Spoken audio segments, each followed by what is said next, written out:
Thank you for joining me for another Quick Hits conversation. I'm Dr. Robyn. With me today, I have Chuck Groot. He is supposedly retired, but is doing a lot of business consulting where he helps people start their businesses. He is known as the Success Surgeon. I have Dr. Mohan Ananda, scientist, lawyer, serial entrepreneur, author. He's helping people succeed in business. And I have Sarah Oblick-Spiker. She's a former international athlete, life coach, remote operations specialist, and transformational expert. The question I have for you, what do you do if you are in a poorly facilitated meeting? Well, the first glib answer is I usually fall asleep. But it is a challenge, particularly in the last 3 years, because we're not able to do anything face-to-face during the pandemic. And we ended up going to Zoom, and the world's shrunk so dramatically that we're staying with these Zoom meetings like we're having now, which is wonderful. What happens when the person doesn't know how to run a meeting? That is a killer. It kills thinking, it kills creativity, it really deflates the air out of the room. One thing that I've done in the past is I'll just interject a little question here and there just to spark it and just help the person out, not overtly or take over the meeting, but just, hey, because I, for one, really hate having my time wasted. I'm learning patience. Yeah, that's one thing too, right? I think patience is this one magical word here. I'm starting to notice that I have less and less patience. However, it does depend on when in a day the meeting is. If I have time, I'll be more patient than if I have back-to-back meetings and I'm just like, I don't want to be here right now. Also, what is the topic, and how essential it is for me to be there, because it has happened that I had to excuse myself. I was like, this is a waste of my time. I'll talk to you later. But I do have to say that overall, I'm pretty lucky that I'm not obliged to be stuck in meetings that I don't agree to, just because, it's working for myself. If I don't want to have a meeting, I don't attend one. But I do remember even when I was still working in person and we'd have meetings, or they would be scheduled for last minute, 5 minutes before 5 o'clock. And I'm like, really? And by the time it was over, it's like, this was an email, not a meeting.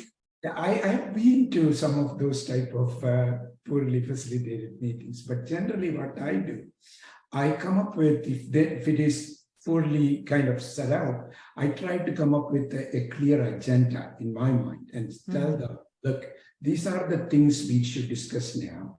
These are the action items to be made. These are how we should proceed, so that you actually come up with a goal for the meeting to present to the team.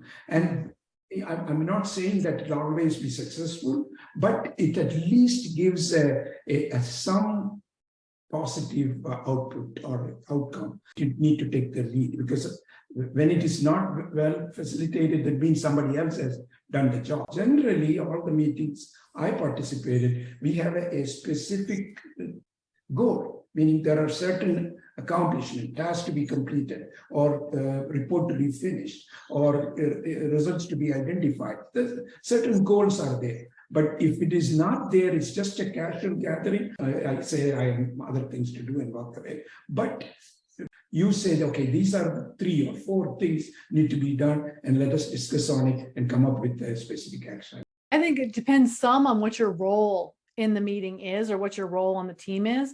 I know for me, I was recently brought into a board of directors to kind of help them move things forward. And I sat there for a little while, and then I started saying things like, I feel like we're talking in circles. I'm sorry, I don't understand the purpose of this conversation. And I was able to do that because I had a certain amount of power in the room. I did recently have to actually say in the meeting, I understand your position for this topic, for this conversation.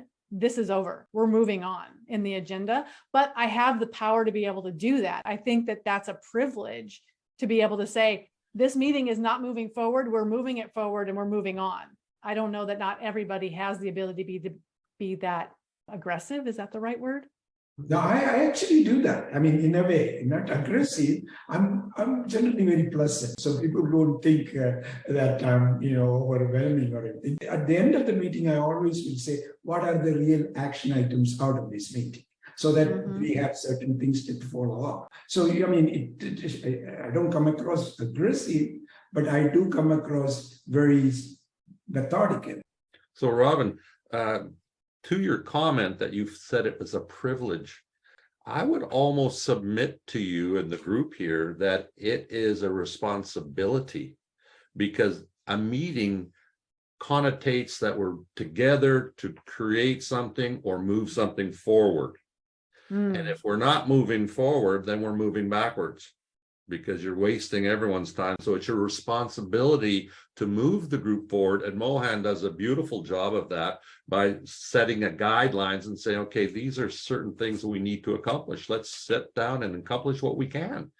Somebody in the group told me that they appreciated the fact that I was willing to bring up the elephant in the room, that I was the one that was willing to step up and say, this is silly. Why are we doing this? Where most people are too polite.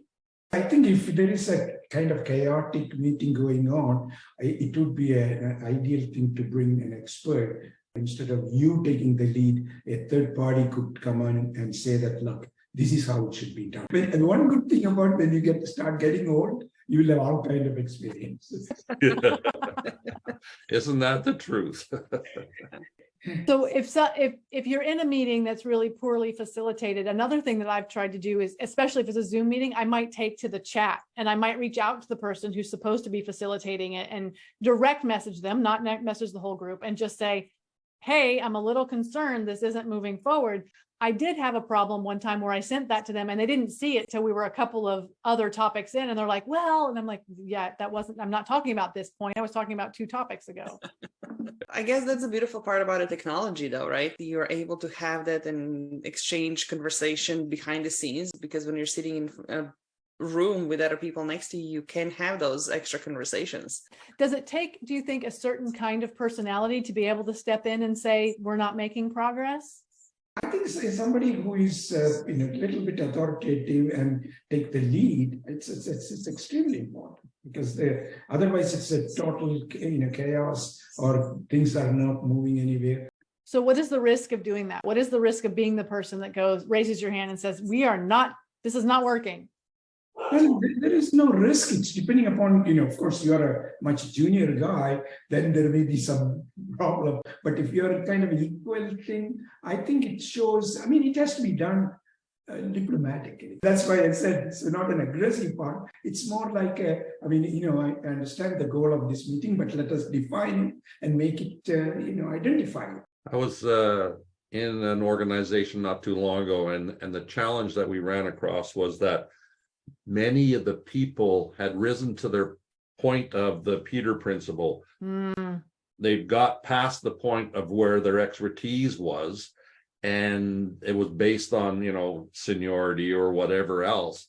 So what we try to do is find a way to either educate that person on how to run a meeting or run their department, and help them through mentoring. And in a couple cases, it was a matter of, okay, we're going to keep that person there, but provide another person to take the mentorship role further as a co-lead, right? So you could still do that. So it's not embarrassing, that you don't lose face. Leadership, which Mohan was saying, comes from any part of the company, any part of the organization. The door person could be a leader.